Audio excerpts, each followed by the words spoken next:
म यहाँ प्रमुख प्रतिपक्षी दल नेपाली कांग्रेस लगायतका प्रतिपक्षी दलहरूले उठाउनु भएका प्रश्न र मागहरूको सन्दर्भमा जवाफ दिन यहाँ उपस्थित भएको छु।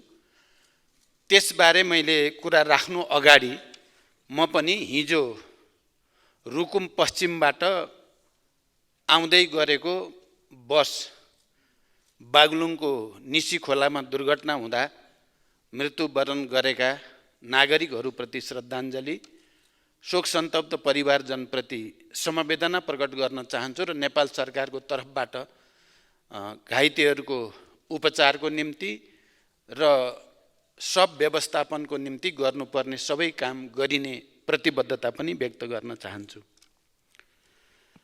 अब म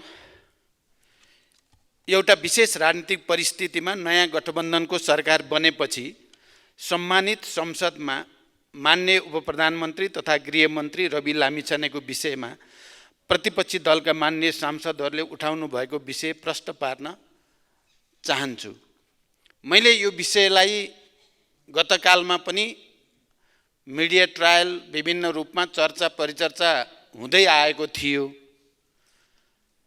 तर यसको गम्भीरता कति हो, कति सत्य हो होइन भन्ने बारेमा त्यति धेरै गम्भीर रूपले हेर्ने स्थिति बनेको थिएन।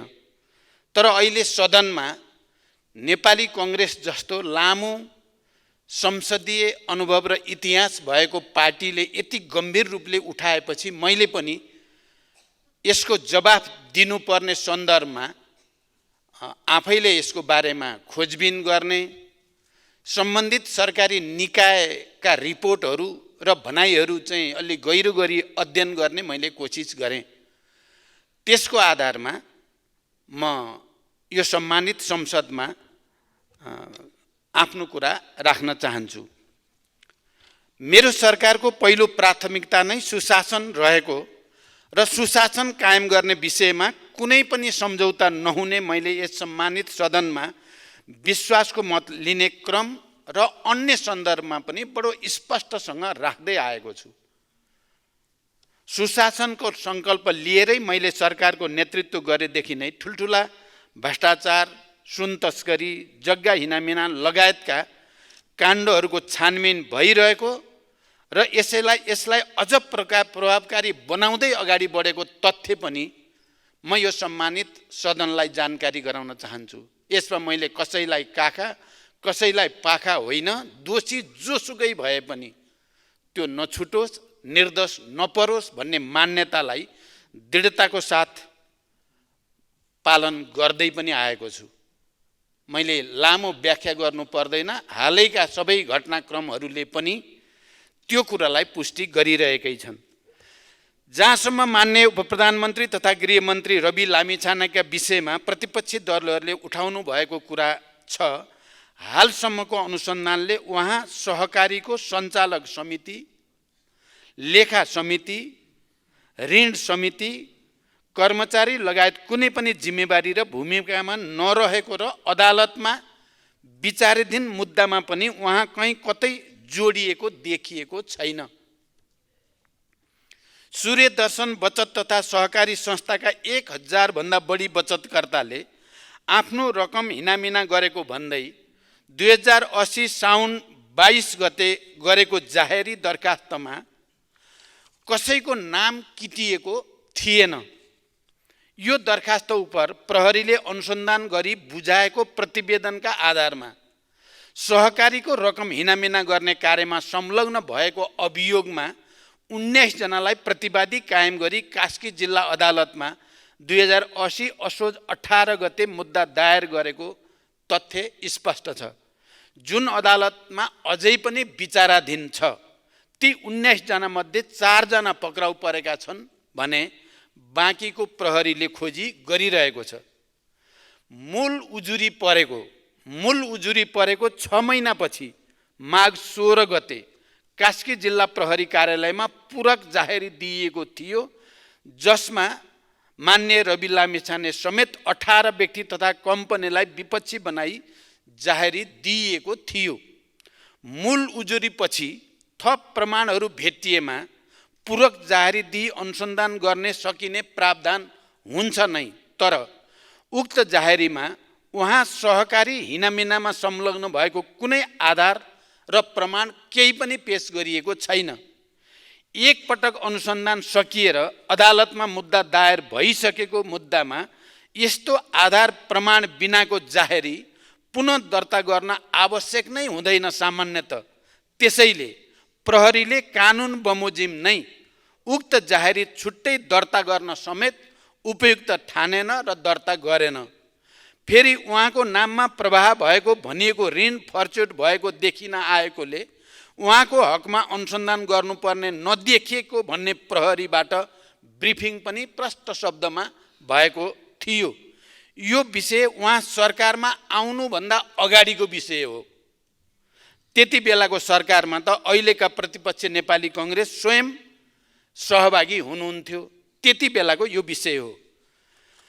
मान्य उपप्रधानमन्त्री तथा गृहमन्त्री रवि लामिछानेजीको पार्टी सरकारमा सहभागी हुने चर्चा चलेपछि, सरकारमा सहभागी भएपछि यो विषयलाई संसदको नियमित काम कारबाही प्रभावित हुने गरी उठाउनु कति जायज छ या छैन भन्ने विषय स्वयं प्रतिपक्षी दलका मान्य सदस्यहरूले बुझ्नुपर्ने विषय हो भन्ने मैले ठानेको छु। म फेरि पनि जोड दिएर भन्न चाहन्छु, सुशासन कायम गर्ने सवालमा म कुनै पनि सम्झौता गर्दिनँ। यसमा आफ्नो पार्टी र अरूको पार्टी भन्ने आग्रह र पूर्वाग्रह पनि मैले राखेको छैन र आउने दिनमा पनि कुनै हालतमा राख्ने छैन। यदि अनुसन्धानबाट केही कैफियत देखिएमा उहाँलाई कारबाही गर्ने कुरामा पनि कसैले रोक्न सक्ने छैन। यो कुरा पनि म प्रष्टसँग राख्न चाहन्छु। मुद्दा बुझाइसक्दासम्म उहाँको नाममा उजुरी निवेदन केही छैन।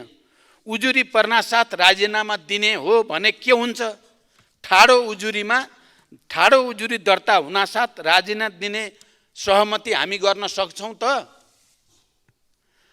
होइन, गृहमन्त्रीबाट चाहिँ हटाऊ, मुद्दा प्रभावित हुन्छ भन्न खोज्नु भएको हो भने प्रभावित पार्नेले अर्को मन्त्रालयमा बसे पनि प्रभावित पार्ला, सरकारमा बसे मात्रै पनि प्रभाव पार्न सक्ला। त्यसैले यो विषयलाई राजनीतिकरण नगर्न म अनुरोध गर्न चाहन्छु।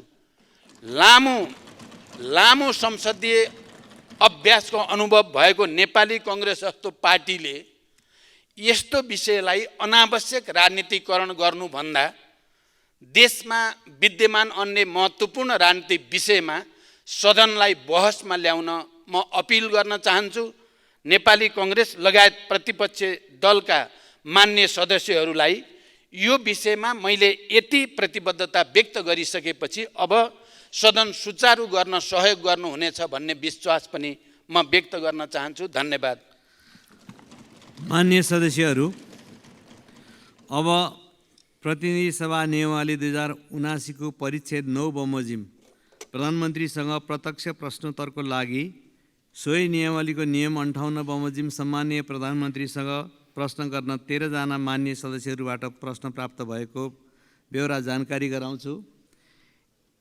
यस परिच्छेद बमोजिम प्रधानमन्त्रीसँग प्रत्यक्ष प्रश्नोत्तरमा स्पष्टीकरण सोध्ने व्यवस्था नरहेको पनि जानकारी गराउन चाहन्छु। मान्य सदस्यहरू, अब प्रधानमन्त्रीसँग प्रत्यक्ष प्रश्नोत्तर कार्यक्रम प्रारम्भ हुन्छ। सर्वप्रथम प्रश्नकर्ता मान्य श्री गोकुल प्रसाद बाँसकोटालाई सम्माननीय प्रधानमन्त्रीसँग प्रश्न सोध्न अनुमति दिन्छु। सम्माननीय सभामुख महोदय, म सभामुख महोदय मार्फत सम्माननीय प्रधानमन्त्रीज्यूलाई प्रश्न गर्न चाहन्छु। मध्य पहाडी पुष्पलाल लोकमार्ग पहाडी जनजीवनको लाइफलाइनको रूपमा रहेको छ, तर यो लामो भयो।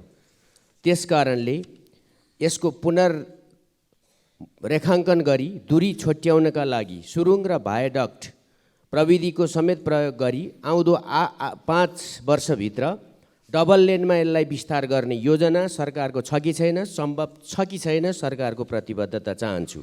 साथै आज ब्रेन ड्रेन नेपाली युवाहरूको भइरहेको छ र पढ्नका निम्ति अरबौं बाहिर गइरहेको छ। अरू देशहरूले ब्रेन गेन गरिरहेको अवस्थामा नेपाली युवा विद्यार्थीहरूलाई आफ्नो देशप्रति विश्वास दिलाउने उद्देश्यसहितले चिनिया राष्ट्रपति सी जिनपिङ आउँदादेखि चर्चामा रहेको Madan Bhandari science and technology university बनाउने कुरा कहाँ पुग्यो? पाँचखाल नगरपालिका काभ्रे जिल्लाको 13,700 रोपनी जमिन त्यो युनिभर्सिटीको नाममा त्यहाँका जनताले सहयोग गरेर निःशुल्क नै उपलब्ध गराएका छन्। अब यो कहिले बन्छ? यसको टेन्डर पनि एकपल्ट भएको थियो, त्यो भएन। त्यसैले यो बन्छ वा बन्दैन, निर्माण कार्य कहिले सुरु हुन्छ, म यो भन्न चाहन्छु। सँगसँगै प्रधानमन्त्रीज्यू आफैले धेरैपल्ट भन्नुभएको छ जलविद्युतमा फड्को मार्ने। त्यसो हो भने यो काभ्रे, रामेछाप, सिन्धुपाल्चोक जिल्लामै त्यो एउटा स्थानीय र क्षेत्रीय तहमा गेम चेन्जर रहेको सुनकोशी तेस्रो परियोजना जुन बङ्गलादेशसितको सहकार्यमा गर्ने भनिएको छ, त्यसको निर्माण कार्य कहाँ पुगेको छ र त्यसलाई तीव्रता दिन सरकारको योजना के कस्तो छ?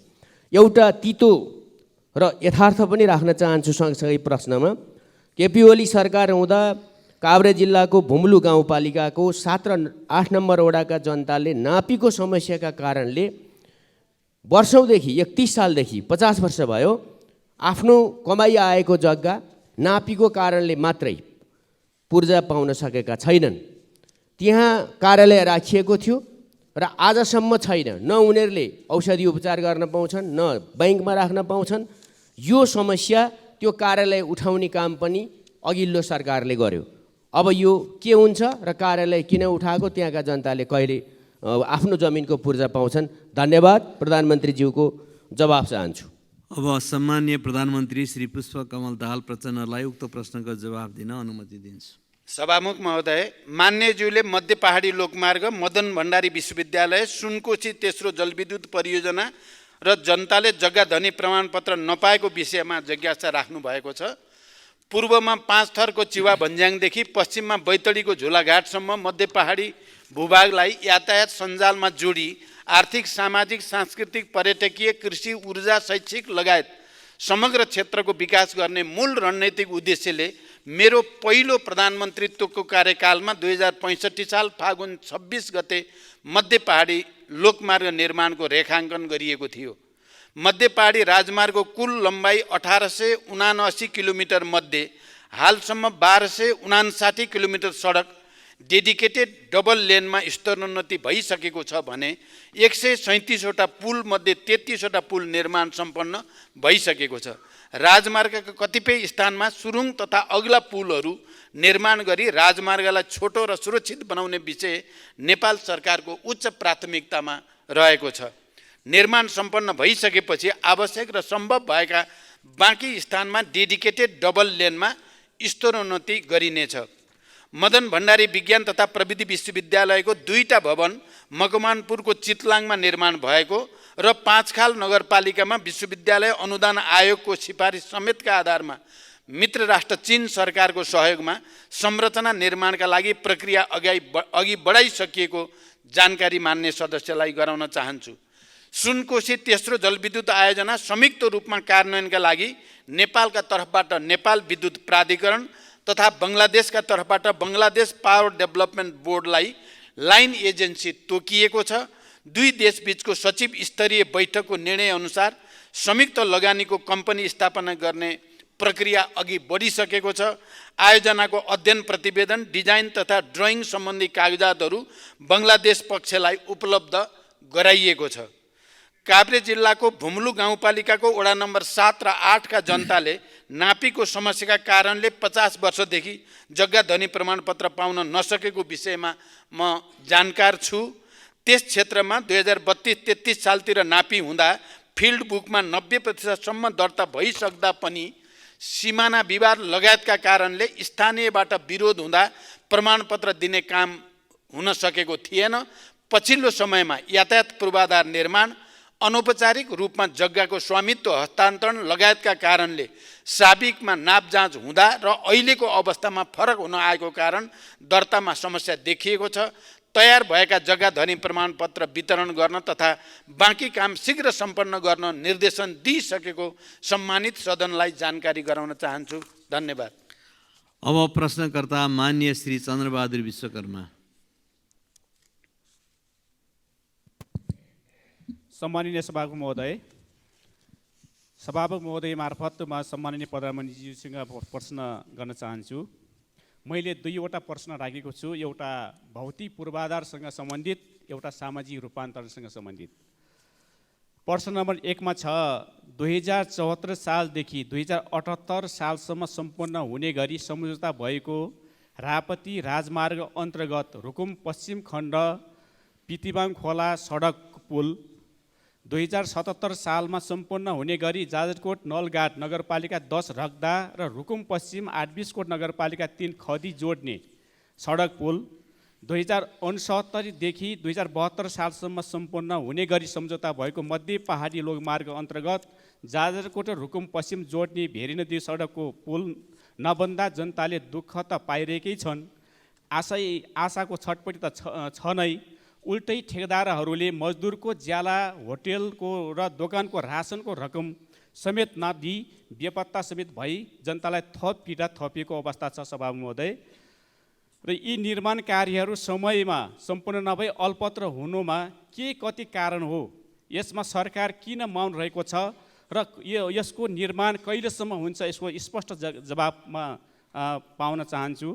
अरू कुरा, चौरजारी नगरपालिका अन्तर्गत चौरजारीमा जुन हवाई उडान 2075 सालदेखि बन्द भइरहेको छ, त्यहाँ भौतिक पूर्वाधारको हिसाबबाट सम्पन्न छ, सुरक्षाको हिसाबबाट सम्पन्न छ र त्यहाँ एउटा प्यासेन्जरको हिसाबबाट पनि आवश्यक छ, तर त्यो अहिलेसम्म सञ्चालन हुन नसक्ने कारण के हो? यसको जवाबमा पाउन चाहन्छु मन्त्रीज्यूबाट, प्रधानमन्त्रीज्यूबाट।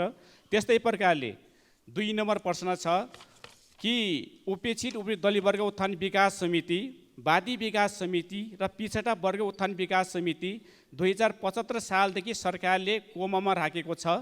यी विकास समितिले नेतृत्व गर्ने समुदायको विकास, अन्य समुदाय सरह विकास भएकोले अब यी संस्थाहरू आवश्यक नभएको ठहर गरी कोमामा राखेको हो कि वा लोकतन्त्रले जन्माएका संस्थाहरूलाई गणतन्त्रले उखेल्नुपर्ने बाध्यता हो? यो स्पष्ट जानकारीको लागि म अनुरोध गर्छु। धन्यवाद। सम्माननीय प्रधानमन्त्री। सम्मान्य सभामुख महोदय, जाजरकोट र रुकुम पश्चिम जोड्ने भेरी नदी पुल विक्रम सम्वत 2069 मा सम्झौता भई निर्माण सुरु भएकोमा विभिन्न कारणवश निर्माण व्यवसायले कार्य अधुरो छाडेकोले यही आर्थिक वर्षमा ठेक्का अन्त्य गरी नयाँ ठेक्का आह्वान गरिएको, तर कुनै पनि निर्माण व्यवसायीको प्राविधिक प्रस्ताव स्वीकृत नभएकोले ठेक्का कार्य अगाडि बढाउन नसकिएको हो। यसमा यही चैत्र महिनाभित्र अर्को ठेक्काको सूचना प्रकाशित गर्ने गरी तयारी भइरहेको म जानकारी गराउन चाहन्छु। पितिबाङ खोला पुल समयमा नै निर्माण नगरिएपछि ठेक्का तोड्न सूचना जारी गरिएकोमा सम्बन्धित निर्माण व्यवसायी सम्पर्कमा आएको र काम सम्पन्न गर्ने प्रतिबद्धता व्यक्त गरेको जानकारी पनि म मान्य सदस्यलाई गराउन चाहन्छु। रुकुम पश्चिमको चौरजारी विमानस्थल सुचारू गर्न आवश्यक प्रबन्ध गरी सञ्चालन गर्ने व्यवस्था मिलाउन सरकार प्रयत्नशील रहेको जानकारी पनि म गराउन चाहन्छु।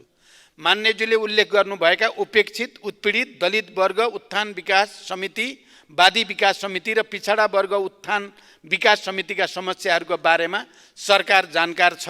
सामाजिक, सांस्कृतिक, राजनीतिक तथा आर्थिक रूपमा ऐतिहासिक विभेदमा परेका दलित लगायतका समुदायको संविधान प्रदत्त अधिकारको रक्षा गर्ने विषयलाई अत्यन्त गम्भीरताको साथ सरकारले लिएको छ।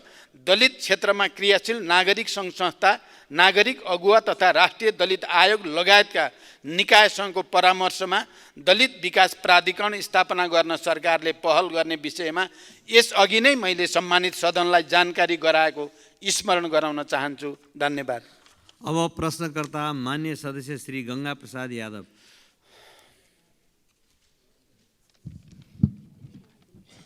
सम्मान्य सभामुख महोदय मार्फत पुनर्गठित मन्त्री परिषदका प्रधानमन्त्रीज्यू लगायत प्रधानमन्त्रीज्यू, मन्त्रीज्यूहरूमा सबभन्दा पहिले सफलताको शुभकामना व्यक्त गर्न चाहन्छु। साथसाथै सभामुखज्यू मार्फत सम्माननीय प्रधानमन्त्रीज्यूलाई मेरा यी 2 प्रश्नहरू रहेका छन्। पहिलो प्रश्न, राष्ट्रपति चुरे संरक्षण कार्यक्रमको बजेट कटौतीका कारण तराई मधेस मरुभूमिमा परिणत भइरहेको छ। तराई मधेसलाई मरुभूमिकरणबाट जोगाउन आगामी योजना के छ? तराई मधेस समृद्धि कार्यक्रम तथा सघन सहरी कार्यक्रममा रकम घटाइएको छ। हुलाकी सडक लगायत तराई मधेस विकासका आयोजनाहरूमा बजेट कटौती गरी तराई मधेसको विकासमा सरकार उदासीन देखिएको हो। दोस्रो प्रश्न, प्रधानमन्त्रीज्यू, मधेसको मूल समस्या दहेज, विभेद, सुशासन, विकास निर्माणमा राज्यबाट हुँदै आएको असमानता, शिक्षा स्वास्थ्यमा व्यापारीकरण, विभिन्न क्षेत्रमा रहेको सिन्डिकेटलाई हटाउन तेस्रो पटक प्रधानमन्त्री भइरहँदा भुइँ मान्छेको मुक्तिको लागि लामो सङ्घर्ष गर्नुभएको तपाईँबाट दुई पटक प्रधानमन्त्री हुँदा केही परिवर्तन हुन नसकेको अवस्थामा अब परिवर्तनको आशा गर्ने तपाईँसँग के कस्ता नीति र कार्यक्रम छन्? जनताले बुझ्ने भाषामा बताइदिनुहुन्छ कि? धन्यवाद। सम्माननीय प्रधानमन्त्री। सभामुख महोदय, चुरे तराई मधेसको संरक्षण तथा व्यवस्थापन एवं मरुभूमिकरण नियन्त्रणका लागि 2071 सालमा राष्ट्रपति चुरे तराई मधेस संरक्षण विकास समिति गठन गरी राष्ट्रिय गौरवको आयोजनाको रूपमा सञ्चालन भइरहेको तथ्य सबैलाई अवगत नै छ। यस कार्यक्रमलाई अझै प्रभावकारी बनाउन चुरे संरक्षण तथा व्यवस्थापन गुरु योजना परिमार्जन भई स्वीकृतिको प्रक्रियामा रहेको तथ्य पनि सबैलाई जानकारी नै छ। आवश्यकता र प्राथमिकताको आधारमा तिनै तहका सरकारका चालु आर्थिक वर्षको बजेट नघट्ने गरी सम्बोधन गर्न नीतिगत व्यवस्था गरिएको जानकारी पनि म यस सम्मानित सदनलाई गराउन चाहन्छु। यसका साथै चुरे क्षेत्रको संरक्षण र व्यवस्थापनमा जलवायु वित्त परिचालन गरी सञ्चालन भइरहेको चुरे उत्थानशीलता आयोजनालाई अझै सशक्त बनाइनेछ।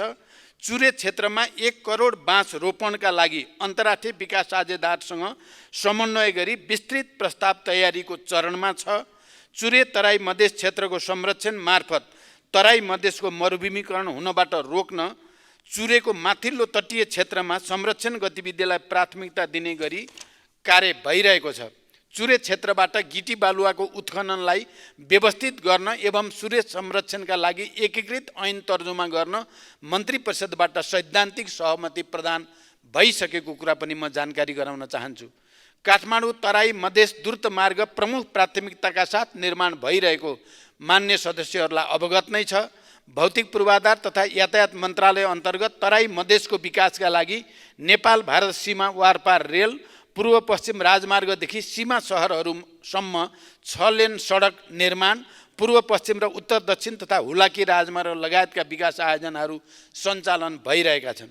हुलाकी राजमार्गको निर्माणमा स्रोत साधनको अभाव हुन नदिई यस राजमार्गको बाँकी पुल तथा सडक खण्डको निर्माण सम्पन्न गर्न सरकार प्रतिबद्ध छ।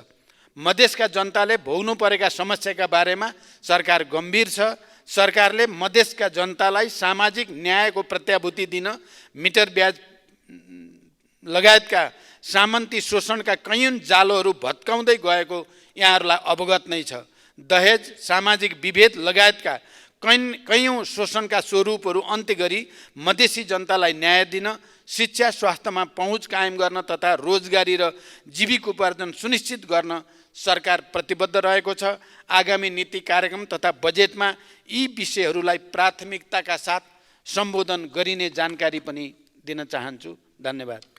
अब प्रश्नकर्ता मान्य सदस्य श्री चन्दा कार्की भण्डारी।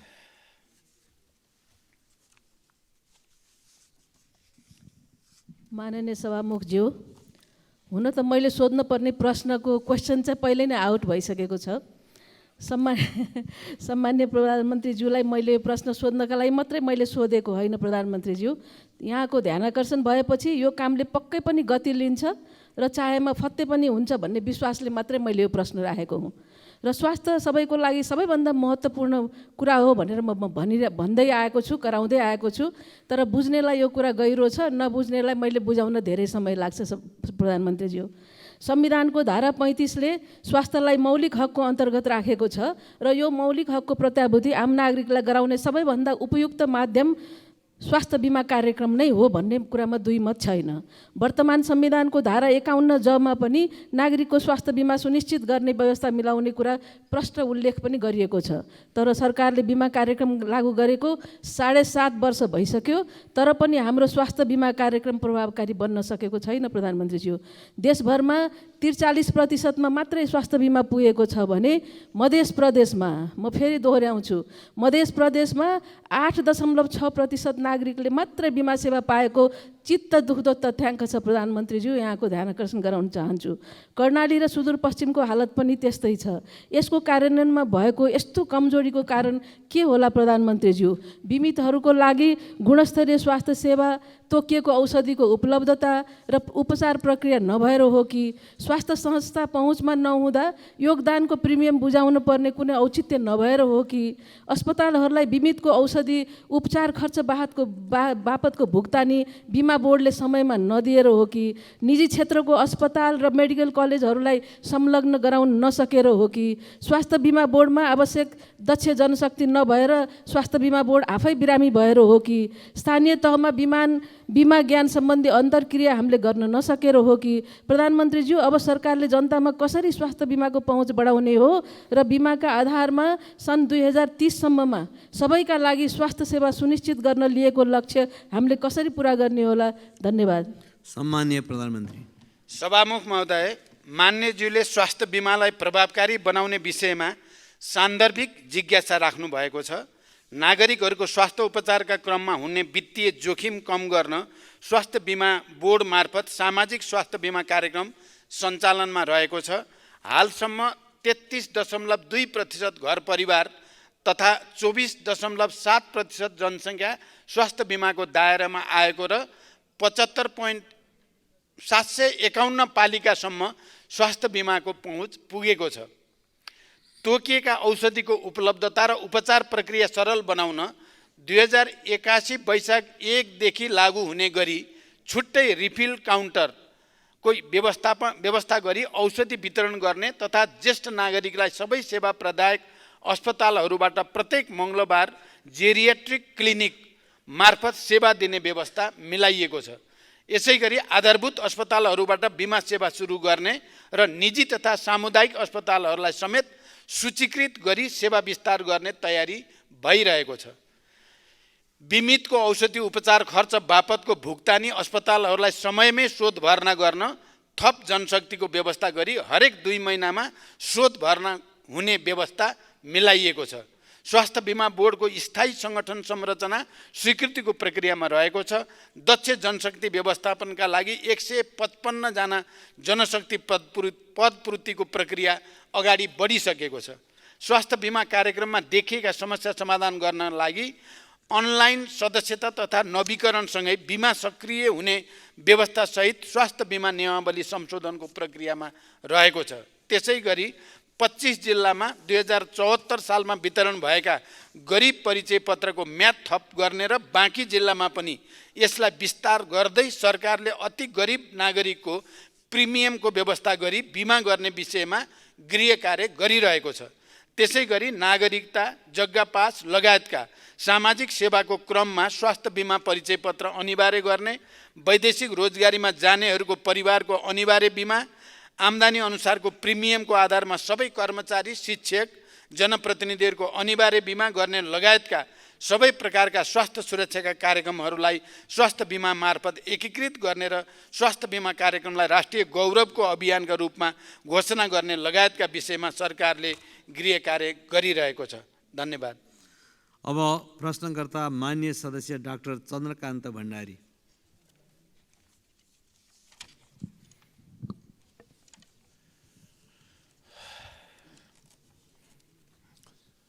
सम्मानीय सभामुख महोदय, सभामुखजी मार्फत सम्मानीय प्रधानमन्त्रीज्यूलाई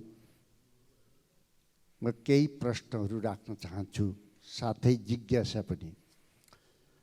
सम्मानीय प्रधानमन्त्रीज्यू, देशमा आमूल परिवर्तन गरी नयाँ नेपाल बनाउने अभियानका साथ पिछा 2051 सालदेखि देशमा तपाईले नेतृत्व गरेको नयाँ नेपालको अभियानमा त्यो द्वन्द्वमा धेरै मानिसहरूले ज्यान गुमाए, अङ्गभङ्ग भए। यसैलाई आधार मानेर हामीले संविधान बनायौँ। संविधान मात्र होइन, हामीले द्वन्द्वको व्यवस्थापन गर्यौँ। त्यो व्यवस्थापन विश्वको उदाहरण पनि बनेको छ। त्यो अभियानले मुलुकलाई आमूल परिवर्तन गर्नुपर्ने हो, आर्थिक सामाजिक रूपले। र तपाईँलाई जनताले धेरै आशा पनि गरेका थिए। तर आज अझ बढी गरिबी, अरू बढी अराजकता, अरू बढी कुशासन, अरू बढी आर्थिक अनुशासनहीनता बढिरहेको छ। भ्रष्टाचारको त हामी कुरै नगरौँ, जुन कुरा मैले हिजो पनि बोलेको छु। तपाईँको अनुभवमा यसको समाधानको उपाय के होला? देशमा देखेका परेका यस्ता तमाम समस्याहरू समाधान गर्न तपाईँको कार्ययोजना के छ? दोस्रो, नेपालमा वर्षमा झन्डै 50-60 हजार व्यक्तिहरू जलनबाट पीडित हुने गरेका छन्। जलनको उपचार अत्यन्त खर्चिलो र पीडादायक हुन्छ। नेपालमा यसको उपचारको लागि आधुनिक अस्पतालको अभाव मात्र होइन, छैन। गरिबीका कारण विदेशमा उपचार गराउन नसक्ने कयौँ व्यक्तिहरूले मृत्युवरण गर्नु परेको छ। जलनको उपचारका लागि अस्पताल निर्माण गर्न नेपाल सरकारले 2079 फाउनमा निर्णय पनि गरेको थियो। यसको लागि हामीसित जग्गा पनि छ, हामीसित पैसा पनि छ नेपाल ट्रस्टमा, जसको कानुनी व्यवस्था गरिएको छ। तसर्थ हालसम्म कार्यान्वयन हुन सकेको छैन।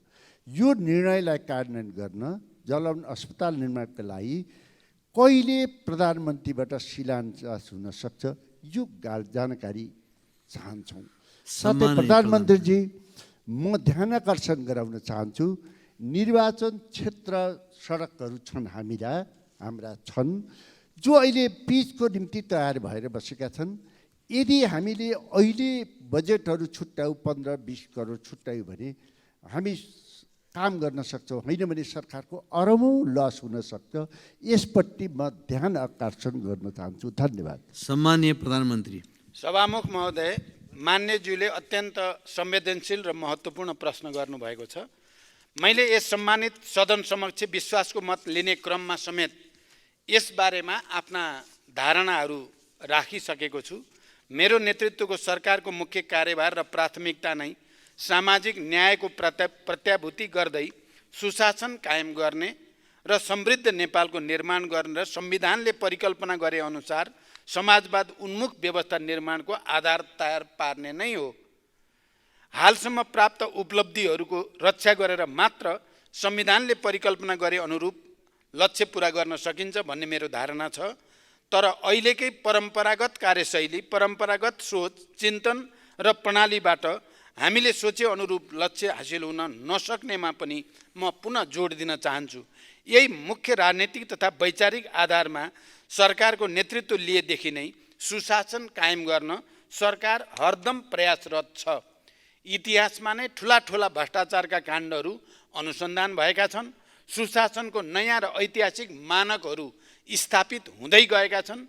त्यसै गरी गरिबीको अन्त्य गर्न, सामाजिक निराशालाई चिर्न, आर्थिक प्रणाली तथा जनतालाई प्रत्यक्ष प्रत्याभूति हुने किसिमका सामाजिक सुरक्षा, रोजगार लगायतका कतिपय कार्यहरू अघि बढेको यहाँहरूलाई अवगत नै छ। सरकारले यसलाई अझै प्रभावकारी ढङ्गले अगाडि बढाउनेछ भन्ने म विश्वास दिलाउन चाहन्छु। र आउने नीति कार्यक्रम र बजेटमा हामीले केही गुणात्मक रूपले उत्पादन र रोजगारी सृष्टि गर्ने गरी जाने तयारी भइरहेको पनि म जानकारी गराउन चाहन्छु। मान्यज्यूले जलन उपचार अस्पतालको सम्बन्धमा सान्दर्भिक जिज्ञासा राख्नु भएको छ। मसँगको भेटमा पनि पटक पटक मान्य सदस्यले जलन अस्पताल स्थापना गर्ने र मैले शिलान्यास गरोस् भन्ने जिज्ञासा राख्दै आउनु भएको छ। कीर्तिपुरको वर्ण अस्पताललाई जलनको प्रमुख अस्पतालका रूपमा विस्तार गर्न सरकारबाट अनुदान दिने प्रक्रिया अघि बढेको छ। वर्ण अस्पताल विस्तार गर्ने मन्त्रीपरिषदको निर्णय कार्यान्वयन सम्बन्धमा कीर्तिपुरको वर्ण अस्पतालका अतिरिक्त वीर अस्पताल, शिक्षण अस्पताल, पाटन अस्पतालमा जलन युनिट स्थापना गरी सेवा विस्तार गरिँदैछ। प्रदेशमा रहेका केन्द्रीय अस्पतालहरूमा समेत जलन युनिट स्थापना गरी मध्यम प्रकारको जलनको त्यही उपचार गर्ने र कडा किसिमको लागि रेफरल गर्ने व्यवस्था मिलाइनेछ। स्वास्थ्य कर्मीहरूलाई जलनको प्राथमिक उपचारको तालिमको व्यवस्था सुरु गरी प्राथमिक उपचार र सम्बन्धित ठाउँमा समयमै प्रेषण गर्ने व्यवस्था मिलाउने र समन्वय गर्ने काम पनि भइरहेको म यस सम्मानित सदन समक्ष जानकारी गराउन चाहन्छु। धन्यवाद। अब प्रश्नकर्ता मान्य सदस्य श्री चन्दा चौधरी।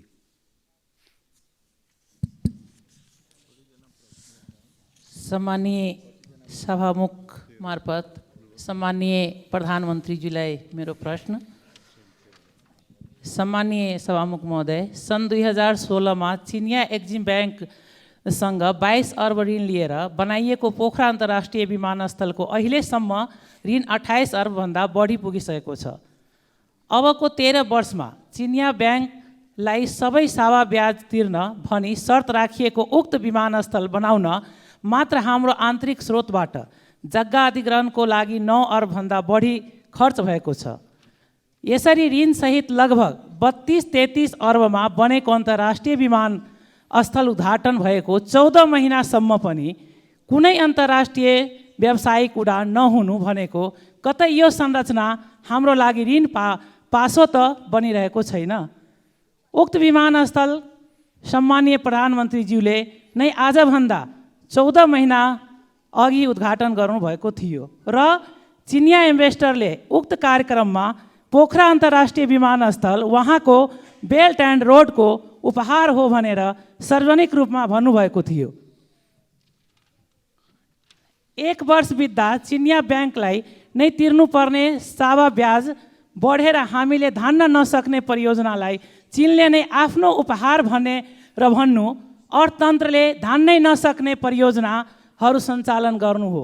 सम्मानीय प्रधानमन्त्रीज्यू, 1 वर्षमा 4 वटा चार्टर फ्लाइट र त्यहीबाट फर्किँदा एउटा व्यावसायिक उडान भनेर पोखरा अन्तर्राष्ट्रिय विमानस्थलले उडान उक्त 30 अर्बभन्दा बढी ऋण अबको 13 वर्षमा कसरी तिर्न सक्छ?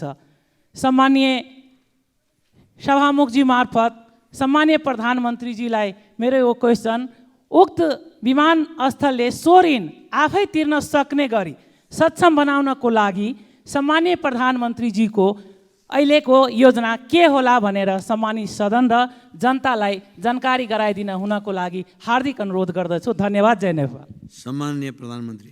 सभामुख महोदय, पोखरा विमानस्थलबाट अन्तर्राष्ट्रिय उडान सञ्चालन तथा व्यवस्थापनका लागि सार्वजनिक निजी साझेदारीको आधार तयार गर्न समिति गठन भई कार्य भइरहेको जानकारी गराउन चाहन्छु। समितिको प्रतिवेदनका आधारमा विमानस्थल सञ्चालन तथा अन्तर्राष्ट्रिय उडानका बारेमा आवश्यक व्यवस्था मिलाइनेछ। पोखरा अन्तर्राष्ट्रिय विमानस्थल निर्माणका लागि लिएको ऋणलाई अनुदानका रूपमा रूपान्तरण गर्न कूटनीतिक पहल सुरु गरिएको छ। यससँग जोडिएका वित्तीय व्यवस्थापनका विषयमा आवश्यक समन्वय गरिनेछ।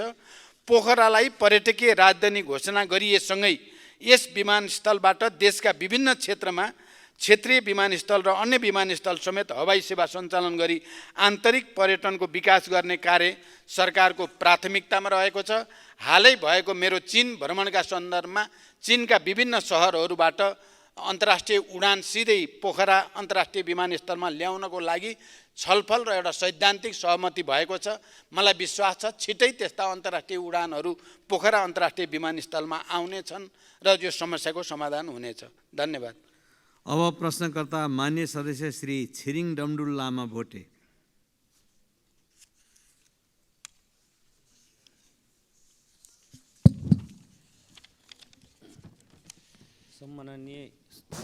सम्माननीय सभामुख महोदय मार्फत सम्माननीय प्रधानमन्त्रीज्यूलाई मेरो जिज्ञासा छ।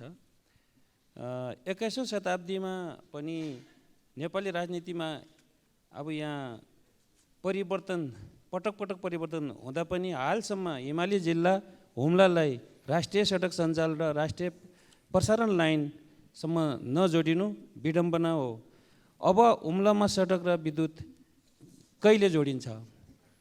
2, कर्णाली कोरिडोर अन्तर्गत खुलालु हिल्सा के अरे सलिसल्ला खण्डको रु 4 अरब 53 करोड बहुवर्षीय ठेक्का पहिलेको अर्थमन्त्रीज्यूले सहमति दिनु भएन, के कारणले हो कि अब नयाँ सरकार र नयाँ अर्थमन्त्रीज्यूले यो गौरवको योजनालाई सहमति दिन्छ कि दिँदैनन्, दिए भने कति समय लाग्छ? अब साथै यो मृत्यु मार्गमा परिचित कर्णाली कोरिडोरलाई जीवन मार्गमा कहिले बदल्छ?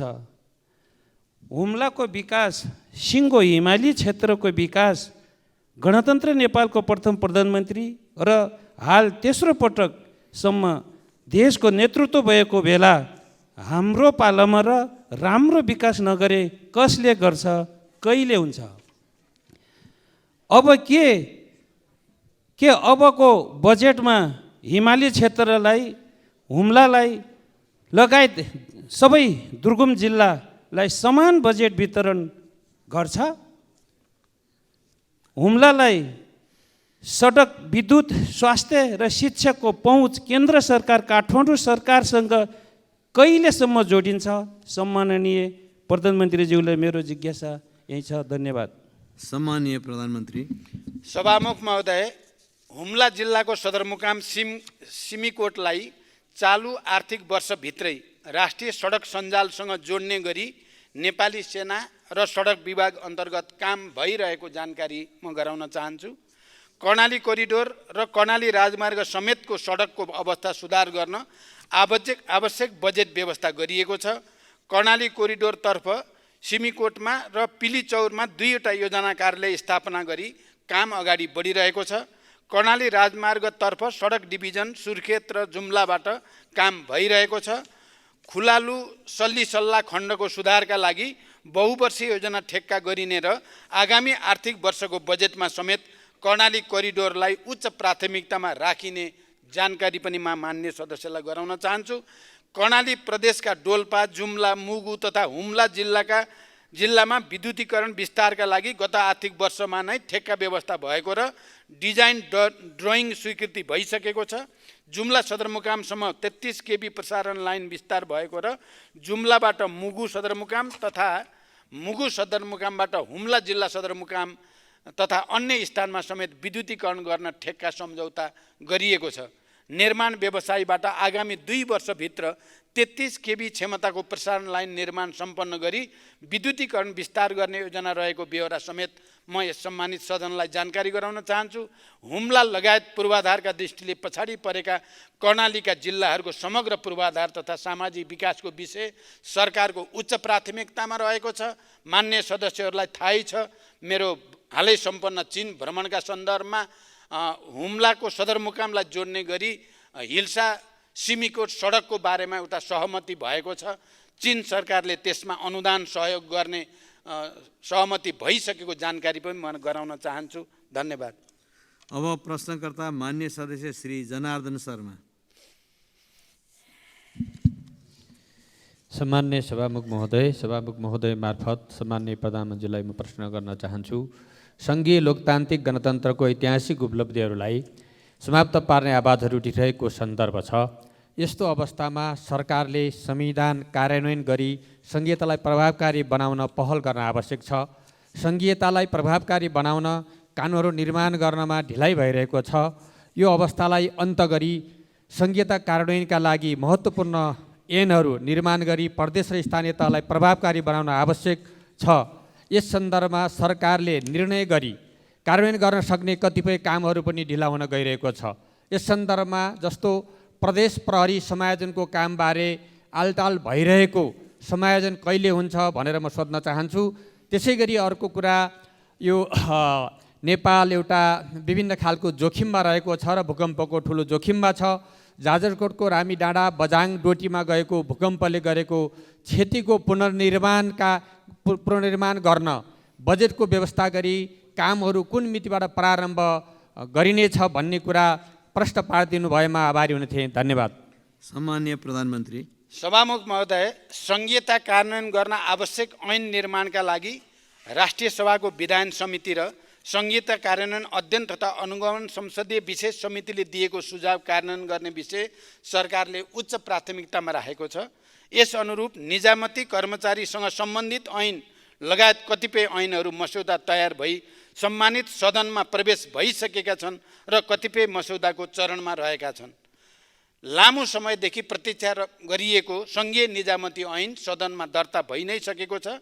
नेपाल प्रहरीको सञ्चालन र व्यवस्थापनलाई समयानुकूल बनाउन र प्रहरी समायोजनलाई व्यवस्थित गर्न नेपाल प्रहरी ऐन 2012लाई प्रतिस्थापन गर्ने विधेयक, प्रहरी समायोजन ऐन 2076लाई संशोधन गर्ने विधेयक र नेपाल प्रहरी र प्रदेश प्रहरी कार्य सञ्चालन सुपरिवेक्षण र समन्वय ऐन 2006लाई संशोधन गर्ने विधेयक संसदको यसै अधिवेशनमा पेश गर्ने गरी तयार भइरहेको छ।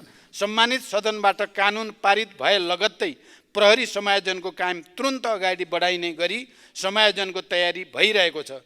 जाजरकोट, बझाङ, डोटीमा भूकम्प पछिको पुनर्निर्माणका सन्दर्भमा विपद प्रभावित निजी आवास प्रबलीकरण, पुनर्निर्माण तथा पुनर्स्थापना अनुदान कार्यविधि 2080 का आधारमा भूकम्पबाट क्षतिग्रस्त संरचनाको पुनर्निर्माणको कार्यलाई दिने विषय सरकारको उच्च प्राथमिकता छ र यो कार्य शीघ्र प्रारम्भ गरिने जानकारी पनि म मान्य सदस्यलाई गराउन चाहन्छु। धन्यवाद।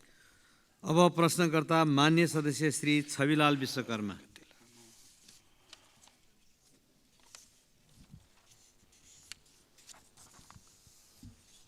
सम्माननीय सभामुख महोदय, मैले प्रतिनिधित्व गर्ने रूपन्देही निर्वाचन क्षेत्र नम्बर 1 समेतका नेपाली जनताका तर्फबाट यो सम्मानित सदनमा सम्माननीय प्रधानमन्त्रीज्यूबाट निम्न प्रश्नहरूको जवाब चाहन्छु। आज पनि यो देशमा लाखौँ लाख जनता भूमिहीन, सुकुम्बासी र अव्यवस्थित बसोबासी छन्। देशको संविधानले मौलिक हकमा नै यिनको अधिकारलाई सुनिश्चित गरेको छ। भूमिहीन दलितको हकमा सोको कार्यान्वयन गर्न कानुन समेत बनिसकेको छ। कानुनमा 3 वर्षभित्र जग्गा उपलब्ध गराउने भनिएको छ। त्यो 3 वर्ष कहिले आउँछ प्रधानमन्त्रीज्यू? यस प्रकार वर्षौँ वर्ष जमिन भोग चलन गरेका तर आफ्नो नाममा केही नभएका राष्ट्रिय आवास कम्पनीको आलटालले पीडित यी अव्यवस्थित बसोबासीको समस्या कहिले सम्बोधन हुन्छ? पुस्ता दर पुस्ता सुकुम्बासी हुन बाध्य यी जनतालाई लाल पूर्जा चाहियो, आश्वासन अब चाहिएन, पुग्यो। हामी भन्दैछौँ व्यवस्था बदल्यौँ, अब जनताको अवस्था बदल्छौँ। यो संविधानको मुख्य विशेषता भनेको सङ्घीयता, लोकतन्त्र, गणतन्त्र, समानुपातिक समावेशिता र धर्मनिरपेक्षता हुन्। यसमा कुनै दुविधा छैन। तर समाजको संरचनामा पिँधमा रहेका लगभग 14% दलित जनताको प्रतिनिधित्व हामीले कता खोज्ने हो? संविधानको कार्यान्वयन कसले गर्ने हो? स्वयं प्रधानमन्त्रीज्यूको नेतृत्वमा रहेको मन्त्री परिषदको संरचनामा यी तस्बिर किन परेनन्? प्रदेश सरकारदेखि राज्यका सबैजसो नीति निर्माण र कार्यान्वयनका महत्त्वपूर्ण क्षेत्रमा यी पङ्क्तिहरू किन वञ्चित छन्? देशको संविधान उल्लङ्घन गर्ने अधिकार सम्माननीयज्यूलाई कसले दियो? हरेक पाइला पाइलामा जातपात र छुवाछुतको भेदभावले अन्यायमा पारिएका, हेपिएका तर आफ्नो कला, सिप र श्रमले सिङ्गो समाजको सेवा गर्दै आएका यी दलित जनताले मानव मर्यादा कहिले पाउँछन्? परम्परागत कला र सिपले प्रोत्साहन कहिले पाउँछ? जवाब चाहियो। सम्माननीय सभामुख महोदय, हाम्रो दक्षिणतर्फ छिमेकी भारतसँग लगभग 1800 किलोमिटर खुला सीमा छ। सिमानामा माटोको रक्षा गरेर बसेका नेपाली जनता बिना पोसाकका सिपाही हुन्, रक्षक हुन्, तर ती सताइएका छन्, गरिबीको मारमा तिनै परेका छन्। पारीको पुलिस प्रशासनले अनेक बहानामा दुःख दिएको छ, वारिकाले पनि कम शास्ति दिएका छैनन्। सीमावर्ती जनताको सुरक्षा, विकास पूर्वाधारदेखि तिनको जीवनमा बदलाव ल्याउनका निम्ति सरकारको के योजना छ? महामानव गौतम बुद्धको जन्मस्थल लुम्बिनीको बृहत्तर विकासको गुरु योजनाले कहिले मूर्तता पाउँछ? बुद्ध मावला देवदह र बुद्धकालीन प्राकृतिक सम्पदा रोहिणी नदीको संरक्षण र करिडोर सहितको विकासको पहलमा सरकारले ध्यान नदिँदा बुद्ध जन्मस्थल लुम्बिनीमा आउने विदेशी पर्यटकले त्यस समयको अर्थात् बुद्धकालीन समयको रोहिणी नदी खोज्ने, तर हामीले विद्रूप नदी देखाउनु पर्ने स्थितिको अन्त्य कहिले हुन्छ? सम्माननीयज्यू, हरेक परिवर्तनको लागि योगदान दिने, खास गरी पछिल्लो बेलामा लोकतन्त्र गणतन्त्रको लागि भारत स्थित लाखौँ लाख प्रवासी नेपालीले काम सम्पन्न भएपछि कहिल्यै राज्यबाट स्नेह पाएनन्, सम्बोधन पाएनन्, समस्याको सम्बोधन समेत भएन। उनीहरू भन्छन् खोलो तर्यो लौरो बिर्स्यो। रोजगारीको सिलसिलामा इजरायल पुगेका कञ्चनपुरका विपिन जोशीलाई इजरायली विद्रोही पक्ष हमासले कब्जामा लिई हालसम्म पनि बेपत्ता बनाएको छ। उनको अवस्था के छ? जवाब पाऊँ। धन्यवाद। सम्माननीय प्रधानमन्त्री।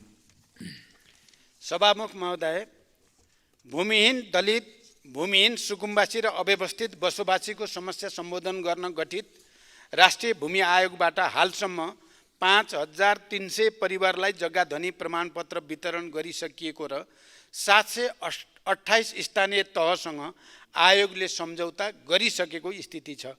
हालसम्म 14,36,400 भन्दा बढी निवेदनहरू सङ्कलन भएकोमा 10,47,122 निवेदन कम्प्युटरमा प्रविष्ट गरिसकिएको छ।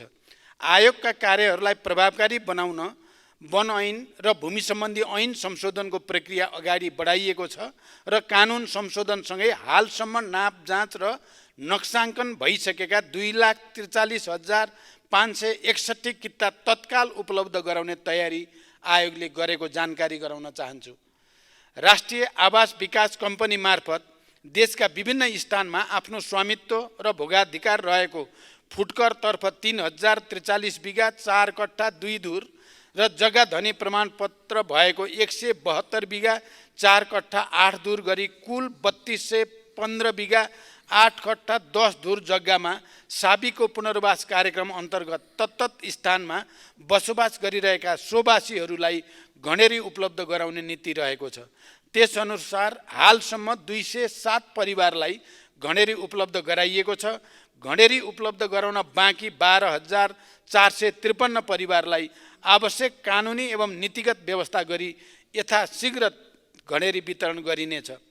दलितहरूको समग्र विकास र उचित प्रतिनिधित्वको सम्बन्धमा मैले माननीय चन्द्रबहादुर विश्वकर्माले राख्नुभएको जिज्ञासा सम्बोधन गर्ने सन्दर्भमा स्पष्ट पारिसकेको छु। अहिलेको हाम्रो क्याबिनेटमा पनि दलितहरूको प्रतिनिधित्व हुने कुरा पनि म प्रश्न गर्न चाहन्छु।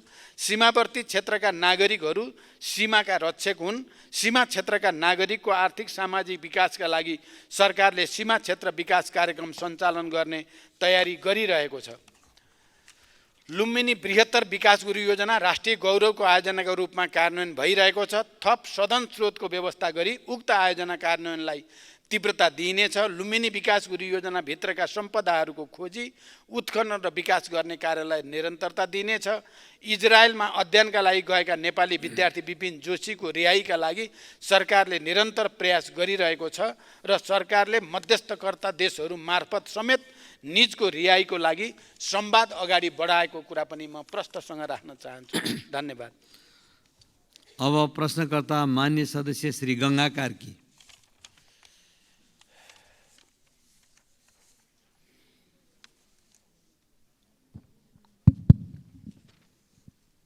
सम्माननीय सभामुखज्यू, सभामुख मार्फत सम्माननीय प्रधानमन्त्रीज्यूलाई मेरा प्रश्न यस प्रकार छन्।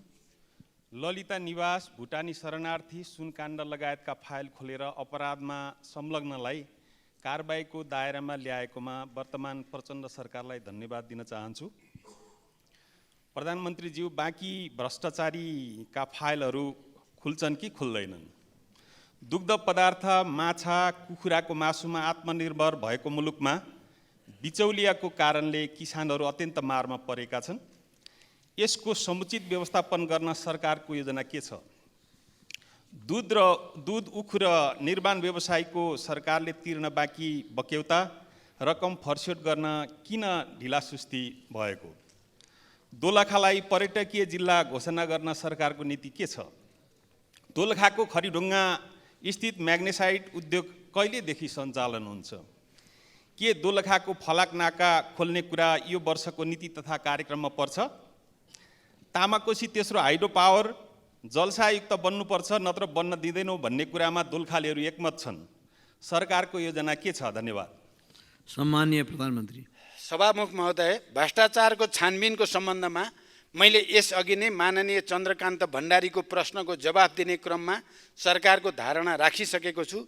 मेरो नेतृत्वको सरकार गठन भएदेखि नै सरकारले भ्रष्टाचार विरुद्ध शून्य सहनशीलताको नीति लिँदै आएको छ र यो नीति निरन्तर जारी रहनेछ। मिटर ब्याज, भुटानी शरणार्थी, सुन तस्करी, सरकारी जग्गा हिनामेना लगायत जुनसुकै विषय वा क्षेत्रका अपराधिक क्रियाकलापको निष्पक्ष र तथ्यपरक अनुसन्धान तथा छानबिन गरी यस्ता कार्यमा संलग्न व्यक्ति वा समूहलाई कानुनी कारबाहीको दायरामा ल्याउन सरकार दृढ छ। भ्रष्टाचार नियन्त्रण गर्न आवश्यक नीतिगत, कानुनी तथा संस्थागत सुधार गर्ने विषय सरकारको उच्च प्राथमिकतामा रहेको छ।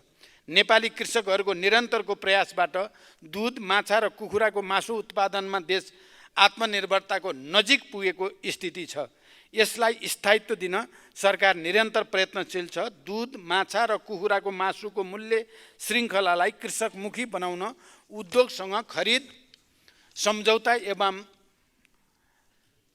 बाई ब्याक ग्यारेन्टी गरी साझेदारीमा उत्पादन, सङ्कलन, प्रशोधन, भण्डारण तथा बजारीकरणका कार्यक्रमहरू केन्द्रित गरिएका छन्। उखु किसानहरूले प्रोत्साहन अनुदान बापत पाउने गत वर्षको 1 अरब 32 करोड रुपियाँ भुक्तानी गरिसकिएको छ। आर्थिक वर्ष 71-72 को कञ्चनपुर र कपिलवस्तु जिल्लाका उखु किसानको पुरानो बक्यौता सम्बन्धित उद्योगबाटै भुक्तानी गराउन सरकारले समन्वय गरिरहेको छ। किसानलाई तत्काल दुधको मूल्य भुक्तानी गर्न नेपाल सरकारबाट दुग्ध विकास संस्थानलाई 30 करोड ऋणको व्यवस्था गरिएको छ। साथै अन्य उद्योगहरूका लागि आफ्नो उत्पादनलाई धितोमा राखी ब्याङ्क मार्फत ऋण प्रवाह गर्न सहजीकरण गरिएको छ। नेपालका महत्त्वपूर्ण स्थान तथा गन्तव्यलाई पर्यटकीय स्थल तोक्ने नीति अनुरूप दोलखा जिल्लामा रहेका पर्यटकीय गन्तव्यहरूको पहिचान गरी सङ्घ, प्रदेश र स्थानीय तहको समन्वयमा दोलखा जिल्लाको पर्यटन प्रवर्धनका लागि आवश्यक कार्य भइरहेको छ। तामाकोशी तेस्रो जलविद्युत आयोजनाका सन्दर्भमा आयोजनाको विस्तृत अध्ययन तथा डिजाइन कार्यपछि मात्रै आयोजना कुन रूपमा निर्माण गर्ने भन्ने निर्केल हुन्छ। आयोजनाको निर्माण गर्दा राज्यलाई बढीभन्दा बढी लाभ हुने गरी मात्र स्वीकृति दिइनेछ। दोलखाको म्याग्नेसाइट उद्योग सञ्चालनको लागि गठित कार्यदलले दिएको सञ्चालनको विकल्प सहितको प्रतिवेदन कार्यान्वयनका निम्ति अध्ययन भइरहेको छ। उक्त उद्योग सञ्चालनका लागि उद्योग सञ्चालक साझेदारले उद्योगको खानी क्षेत्रको थप अध्ययन गरिरहेको छ। प्राविधिक अध्ययन पश्चात उपयुक्तताको आधारमा उद्योग छिटै सञ्चालन गरिनेछ। दोलखाको फलाका नाका खोल्ने विषयमा मित्रराष्ट्र चीनसँग कूटनीतिक पहल भइरहेको र चीन सरकार सकारात्मक रहेको छ। छिमेकी देशहरूसँग जोडिएका सीमा नाका खोल्ने तथा व्यवस्थित गर्ने विषय सरकारको प्राथमिकतामा छ। निर्माण व्यवसायको बाँकी रकम भुक्तानी गर्ने विषयमा सम्बन्धित मन्त्रालयको माग बमोजिम आवश्यक रकम निकासा एवं भुक्तानी भइरहेको र बाँकी रकम समेत शीघ्र भुक्तानी दिने व्यवस्था मिलाइएको छ। धन्यवाद। अब प्रश्नकर्ता मान्य सदस्य श्री छिरिङ लामा तामाङ।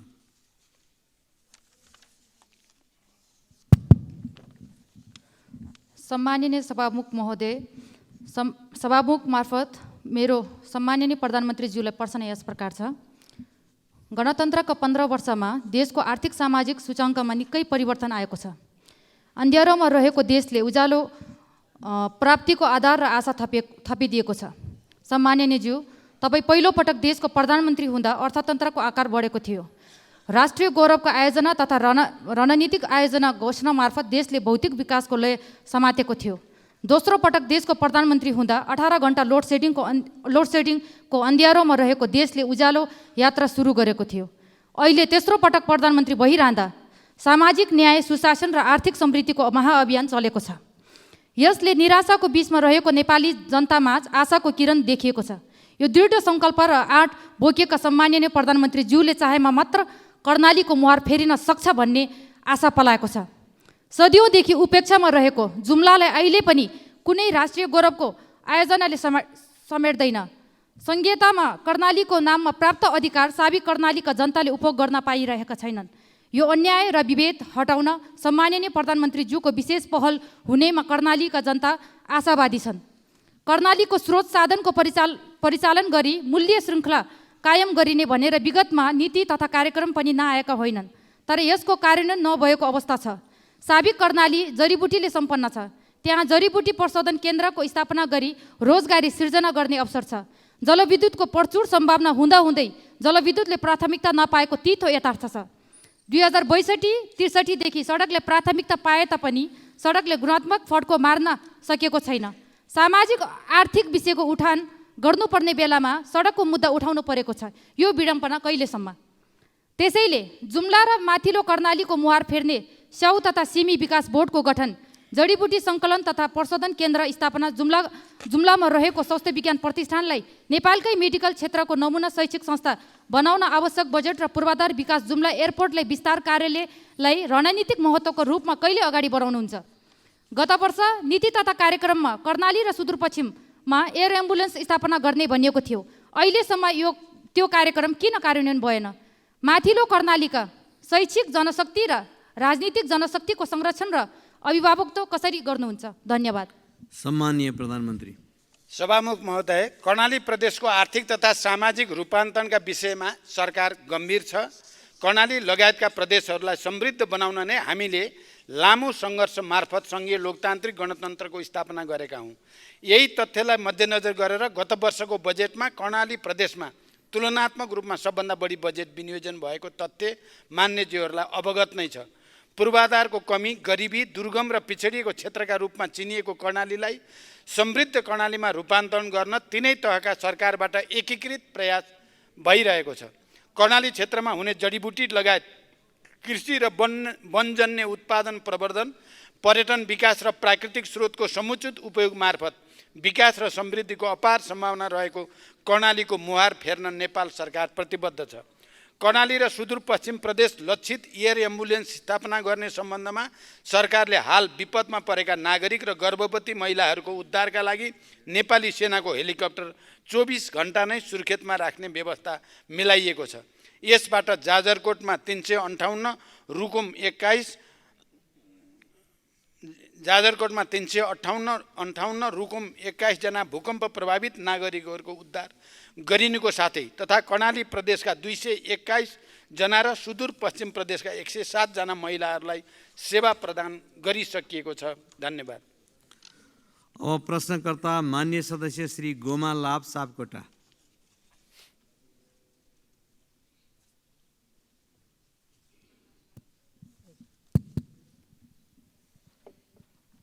सामान्य सभामुख महोदय, सामान्य सभामुखको ज्यूको अनुमतिले सम्माननीय प्रधानमन्त्रीज्यूसँग मेरो प्रश्न रहेको छ।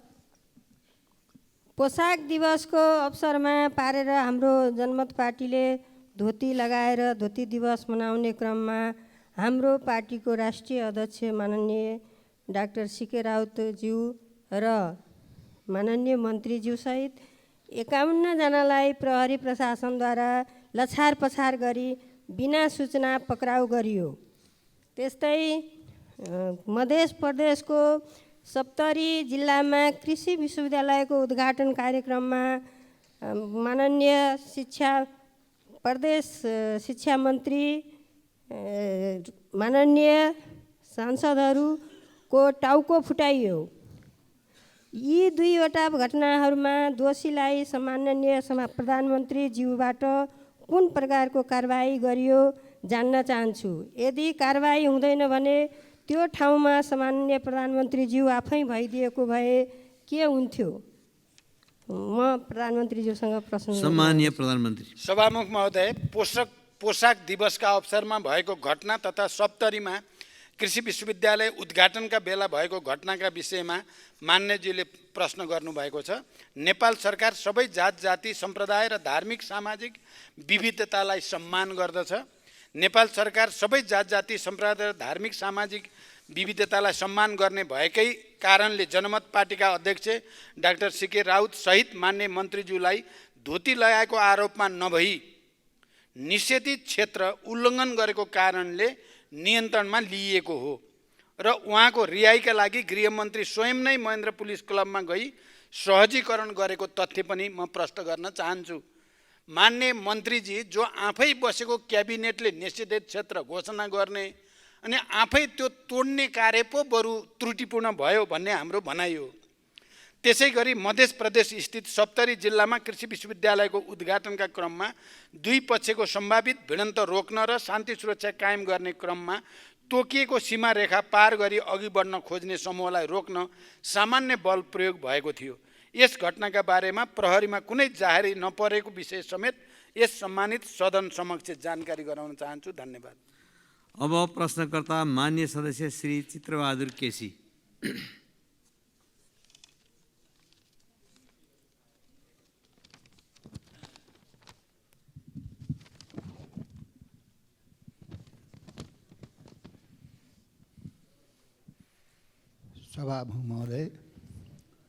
सभामुख महोदय मार्फत सम्मानीय प्रधानमन्त्रीलाई मैले छोटो प्रश्न गर्न चाहन्छु। धेरै लामा प्रश्न भूमिका म बाँधेर उहाँको समय खेर हाल्दिनँ। सम्मानीय प्रधानमन्त्रीज्यू, बागलुङबाट गलकोट सेवा केन्द्र लैजाने प्रतिबद्धता जनाउनु भएकोमा हालसम्म किन कार्यान्वयन भएन? यति हो मेरो प्रश्न। सम्मानीय प्रधानमन्त्रीज्यू। सभामुख महोदय, मान्य चित्रबहादुर केसीजीले पक्कै मलाई पटक पटक बागलुङबाट गलकोट सेवा केन्द्र लैजाने बारे राख्नु भएको छ र मैले त्यसको प्रतिबद्धता पनि व्यक्त गरेको छु।